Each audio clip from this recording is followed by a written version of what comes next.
नमस्कार दोस्तों। World war one, world war two, ये दोनों एक छोटी सी घटनाओं से ही स्टार्ट हुई थी। और 28 और 29 नवंबर की रात, जब पूरी दुनिया क्रिसमस के बाद आराम से सो रही थी, उस वक्त एक दावा सामने आता है कि पुतिन के रेजिडेंस में लगभग 90 से ज्यादा लॉन्ग रेंज ड्रोन से हमला हुआ है। इससे क्या हुआ है दोस्तों? इससे हुआ है कि ट्रंप का पूरा पीस प्लान धरा का धरा रह गया। पुतिन की क्रेडिबिलिटी पे दाग आ गया और जेलेंस्की की तो मुझे लगता है कि अब सत्ता ही जाने वाली। क्या हुआ डिटेल में हम आपको आज इसके बारे में बात करते हैं दोस्तों। और आगे बढ़ने से पहले मैं रिक्वेस्ट करता हूं कि जिसने मेरे चैनल को सब्सक्राइब नहीं किया है वो प्लीज मेरे चैनल को लाइक कीजिएगा और सब्सक्राइब कीजिएगा दोस्तों। अब ये जहां पे 90 अटैक हुए हैं ड्रोन के, वो कोई मामूली इलाका नहीं था, कोई रशिया की रिफाइनरी नहीं थी, कोई रेजिडेंस था। किसका था रेजिडेंस? वो था रशिया के प्रेसिडेंट पुतिन का रेजिडेंस। और रशिया ने इसको बताया है कि this is a terror strike जो हमारे ऊपर की गई है। यहां से ये कहानी बहुत असहज हो जाती है दोस्तों, क्योंकि जिस वक्त ये हमला हुआ उसी वक्त, उसी विंडो में ट्रंप एडमिनिस्ट्रेशन के जो दो एनवॉय है, आपको पता होगा, विल्डकॉफ और क्रूजनर, एक तो दामाद है, दूसरा दोस्त है ट्रंप का, दोनों लगे हुए हैं मॉस्को और कीव के बीच में 20 जो पॉइंट का पीस प्लान है उसको कार्यान्वित करने में, फ्रेमवर्क देने में। मैंने इसके पहले भी एक वीडियो बनाया था जिसमें मैंने 20 पॉइंट्स पूरे बताए थे, 1 to 20 कौन कौन से पॉइंट्स। अब यहां पे क्या हुआ है, सब उल्टा हो रहा है। रशिया का नैरेटिव यहां पे बिल्कुल साफ है। और ये लावरोव जो उनके फॉरेन मिनिस्टर हैं, और मेदेवाव मेदेवाव पता है आपको कि ये एक्चुअली बहुत अच्छे फ्रेंड है पुतिन के, और ये जो बोलते हैं बोला जाता है कि पुतिन का माउथ पीस है, काफी सीनियर पोजीशन पे भी रह चुके हैं ये। और दोनों ने ये बोला है कि ये हमला कोई एक्सीडेंटल नहीं है, ये पीस प्रोसेस को डिरेल करने की कोशिश की गई है। और दूसरी तरफ जेलेंस्की सीधे डिनायल मोड में चले जाते हैं। वो कहते हैं कि हमारा कोई ड्रोन टारगेट तक पहुंचा ही नहीं। मतलब भेजे थे कि नहीं भेजे थे ये तो बताओ, पहुंचा या नहीं पहुंचा ये तो बात की बात है, क्योंकि पुतिन ने सब मार दिए, लेकिन मारने की कोशिश की थी या नहीं की थी ये बताइए। और ये कहता है कि ये रशिया का एक फैब्रिकेशन है जिससे कि कीव पर फ्यूचर में जितने भी स्ट्राइक है वो कर सके। अब देखिए दोस्तों, सवाल ये नहीं है कि कौन सच बोल रहा है और कौन झूठ बोल रहा है। असली सवाल यह है कि किसे इस झूठ से ज्यादा फायदा हो रहा है या सच से ज्यादा फायदा हो रहा है। पुतिन की जो, आप भी जानते हैं कि जो सिक्योरिटी है, ये कोई बहुत मामूली व्यवस्था नहीं है। ये नोवोगॉड रीजन हो, या सोची का ब्लैक सी पैलेस हो, या आपका इनके जो तीसरे जहां पे वो रहते हैं नौलखा, वो पैलेस हो, वहां पे जितने भी है सब सैटेलाइट का इमेजरी होती है, अंडरग्राउंड टनल्स है। कहते हैं जो आपका यूके का मेट्रो है उससे भी ज्यादा टनल्स हैं अंदर रशिया में, उनके घरों के नीचे, और कई लेयर में सिक्योरिटी है, और ये सब डॉक्यूमेंटेड है। ऐसे में 91 ड्रोन्स का एक साथ पेनिट्रेट करना दोस्तों, या तो ये बहुत बड़ा मैसिव इंटेलिजेंट फेल्योर है, या ये एक सिग्नल है कि ये जानबूझ के बोला गया है। अब ध्यान दीजिए, रशिया ये नहीं कह रहा कि पुतिन उस वक्त घर में थे या नहीं थे, ये एम्बिग्यूटी छोड़ दिए। ये एक, इसको मैं बोलता हूं स्ट्रेटेजिक एम्बिग्यूटी, छोड़कर रखो कि पुतिन थे या नहीं थे। और होपफुली वो नहीं थे, क्योंकि अगर होते तो रशिया सबसे पहले आके बोलता कि उस समय पुतिन घर पे थे। अब दोस्तों टाइमलाइन देखिए, इससे ठीक एक दिन पहले जेलेंस्की फ्लोरिडा में मारे लोगों में ट्रंप से मिलते हैं। उनका कोई ग्रैंड रिसेप्शन नहीं होता, कोई उनका सिंबॉलिक कोई उनको लेने नहीं आता। और जेलेंस्की से मीटिंग के पहले ट्रंप पुतिन के साथ 75 मिनट्स की कॉल ऑलरेडी कर चुके थे। और अब जब ट्रंप से पूछा गया कि ये देखिए क्या हो गया, 91 ड्रोन मार दिए, तो उनकी जो टोन थी वो बहुत ज्यादा टफ हो गई थी। और अब जो ट्रम्प है वो पब्लिकली बोलते हैं कि I didn't like it, this is not the right time. और खास बात, ट्रम्प ये भी कहते हैं कि यही रीजन था कि उन्होंने यूक्रेन को टॉमहॉक मिसाइल नहीं दिए। दोस्तों कितनी बड़ी बात बोल दी है ट्रम्प ने कि उसको टॉमहॉक मिसाइल इसलिए नहीं दिए क्योंकि उसका भरोसा नहीं है ज़ेलेंस्की का कि कब वो एक्सलेट कर देगा और रशिया में घुस जाएगा। मतलब he is treating Zelensky as a madman. तो फिर सवाल यहां पे ये उठता है कि अगर ट्रम्प इतने क्लियर थे कि ज़ेलेंस्की से मिलने के 24 घंटे के अंदर उसने ज़ेलेंस्की ने ऐसा कदम उठा दिया जिससे मतलब उसका पूरा ग्लोबल का जो कंडेमिनेशन है वो हुआ, और यहीं पर ये पीस प्लान की असली जो प्रॉब्लम है वो दिखाता है। क्योंकि ये जो पीस पॉइंट्स हैं वो ज़ेलेंस्की मानने को तैयार नहीं है, खास तौर से किसका, टेरिटरी का। टेरिटरी वाली बात वो मानने को तैयार नहीं है, उसको पिलाई जा रही है, घोटी जा रही है उसके मुंह में कि आप मानिए उस चीज को। अमेरिका का अनऑफिशियल इसमें सुझाव था कि डॉन्स्टक, लुहांस्क, ज़पोरिया और क्रेसान, इसके कुछ हिस्सों पे रशिया का कंट्रोल जो अब है वो स्वीकार कर लेना चाहिए, जबकि कुछ इलाके जैसे खारिव है, समी है और माइकलॉव है, ऐसे क्षेत्रों में ये कहा गया है कि रशिया की ट्रूप्स पीछे हट सकती हैं। मतलब साफ था कि यूक्रेन को कुछ छोड़ना पड़ेगा। ज़ेलेंस्की को यही सबसे बड़ी दिक्कत है। अगर वो डील को एक्सेप्ट कर लेते हैं तो अगला स्टेप क्या होगा बताइए? इलेक्शंस, वार खत्म, इमरजेंसी खत्म।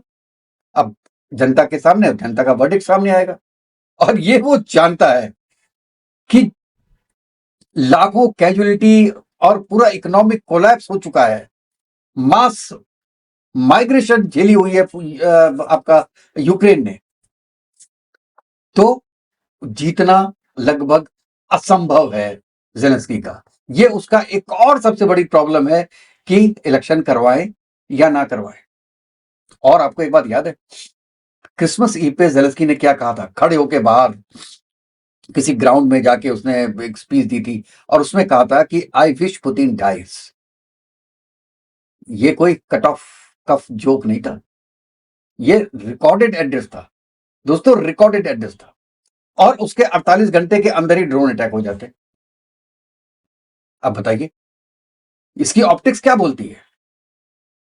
देखिए, टेक्निकली पॉसिबल है कि आप इसको डिनाई कर सको, लेकिन पॉलिटिकली आप इसको डिनाई नहीं कर सकते। इसीलिए कहते हैं कि जो बोलो सोच समझ के बोलो, जैसे मोदी जी करते हैं, बोलते नहीं। इंटरनेशनल रिलेशंस में छोड़ा हुआ है अपने हनुमान जी को, उन्होंने डॉक्टर जयशंकर को जो बोल रहा है उनको बोल रहा है। मोदी बोलते नहीं, क्योंकि अगर जयशंकर ने कुछ ऊपर नीचे बोल भी दिया तो मोदी है संभालने के लिए, लेकिन अगर मोदी से कुछ ऊंच नीच हो जाती है तो कहां जाएंगे? इसी तरीके से इसमें भी एक बार आपने कमिट कर दिया कि हाँ वो मर जाए पुतिन, और उसके बाद अटैक हो जाता है।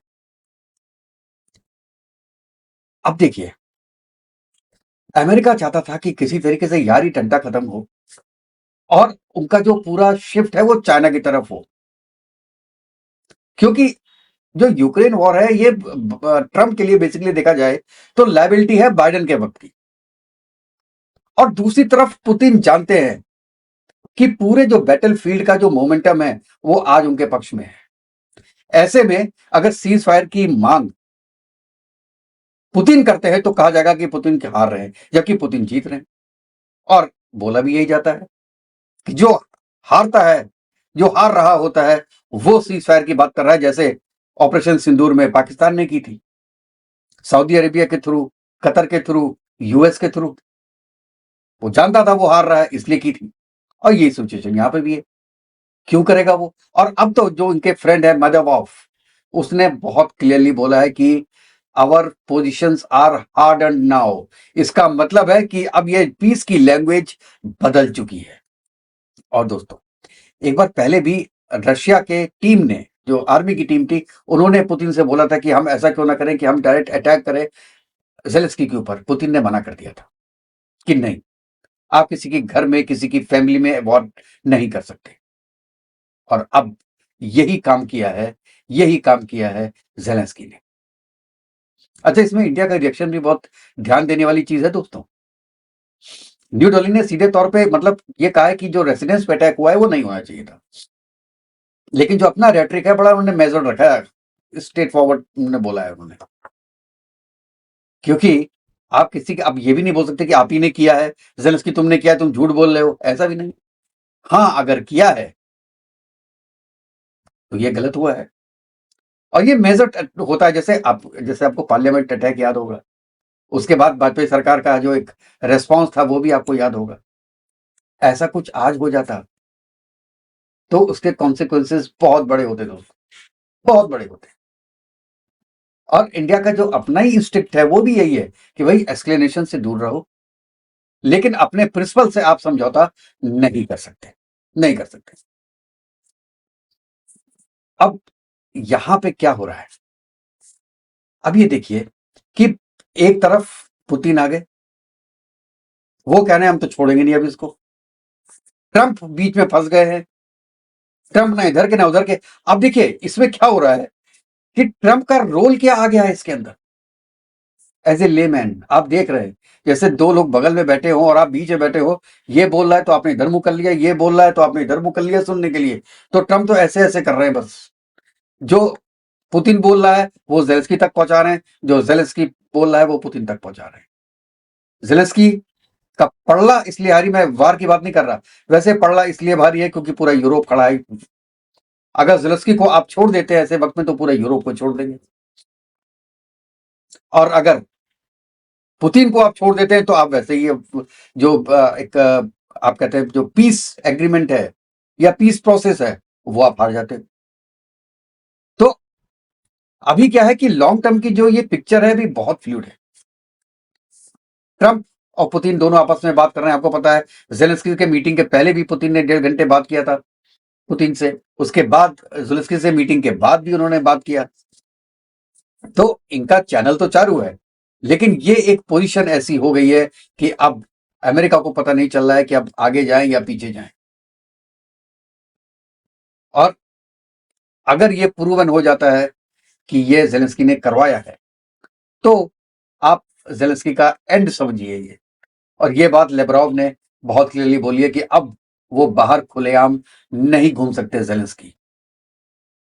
ये एक बहुत बड़ी धमकी है यूएसएसआर की तरफ से, सॉरी रशिया की तरफ से, एक तरीके से जेलेंस्की को और यूएस को भी। देखिए साहब, आप तो मीडिएशन कराने के लिए पड़े हुए हैं और यहां पे क्या हो रहा है, यहां पे पुतिन को ही खत्म करने के प्रोग्राम बन रहे हैं। अब देखिए, आप इसको थोड़ा सा एनालाइज करके देखिए तो जेलेंस्की ने इस पूरे मूव से शॉर्ट टर्म अपना डोमेस्टिक ऑप्टिक्स तो बचा ली, लेकिन लॉन्ग टर्म स्ट्रेटेजिक स्पेस उन्होंने दूसरों को दे दी। क्यों, मैं ये क्यों कह रहा हूं, क्योंकि फेटिक हर तरफ है और ऐसे में जो ट्रस्ट डेफिसिट है वो भी बहुत बढ़ गया है और रशिया अब किसी भी हालत में रेस्ट्रेंट दिखाने की स्थिति में नहीं है। और मैंने जैसे पहले बोला था कि अमेरिका अब एक मीडिएटर की जगह एक स्पेक्टेटर बनता जा रहा है। इंडिया जैसे कंट्रीज के लिए लेसन बहुत क्लियर है कि मीडिएशन तभी पॉसिबल है जब खुद जो एक्टर्स हैं वो पीस के लिए तैयार, वरना मीडिएटर सिर्फ मैसेंजर बन के रह जाता है। जैसे मैंने बोला, इंडिया को क्या करना चाहिए दोस्तों इस वक्त, इंडिया को अपनी जो न्यूट्रलिटी है वो बनाए रखनी चाहिए, बैक चैनल जो डिप्लोमेसी है अपनी वो बढ़ानी चाहिए, और एक मल्टीपोलर बैलेंस है जो वर्ल्ड का उसको बना के रखना चाहिए। किसी भी कैंप की तरफ टिल्ट नहीं होना चाहिए आज के दिन में। ये बहुत दुनिया के लिए क्रूशियल टाइम है दोस्तों। अगर ये वॉर एक्सलेट होती है तो खुदा ना खास्ता it is going to be a world war 3। और पहले की वर्ल्ड वॉर तो 3 जिसके अंदर न्यूक्लियर हथियारों का इतना यूज नहीं हुआ 2 को छोड़ के, लेकिन अब की जो वॉर होंगी, आप देखिए कहां कहां पे इस समय वॉर हो रही है। गाजा इजराइल, एक नया फ्रंट खुल रहा है सऊदी अरेबिया और UAE, Russia Ukraine, India Pakistan कब हो जाए पता नहीं, इंडिया चाइना कब हो जाए पता नहीं, इंडिया बांग्लादेश वॉर कब हो जाए पता नहीं। तो पूरा वर्ल्ड, मैं कहता हूं, आग के ऊपर बैठा हुआ है, न्यूक्लियर एनर्जी के ऊपर बैठा हुआ है, एटम बॉम्ब के ऊपर भेजा हुआ है। ऐसे में बहुत जरूरी है कि सब लीडर्स मिल बैठ के एक अच्छा फ्यूचर बनाने की कोशिश करें पूरे दुनिया में और हमारी आगे आने वाली जनरेशंस के लिए। आप दोस्तों क्या सोचते हैं? आप ये बात जरूर बताइएगा कि पूरे पीस करने के लिए पूरे वर्ल्ड में कौन कौन से एक्शन जरूरी हैं। 1 to 10 लिख के हमको बताइएगा और उस पर मैं एक अलग से वीडियो जरूर करूंगा आपका नाम लेके।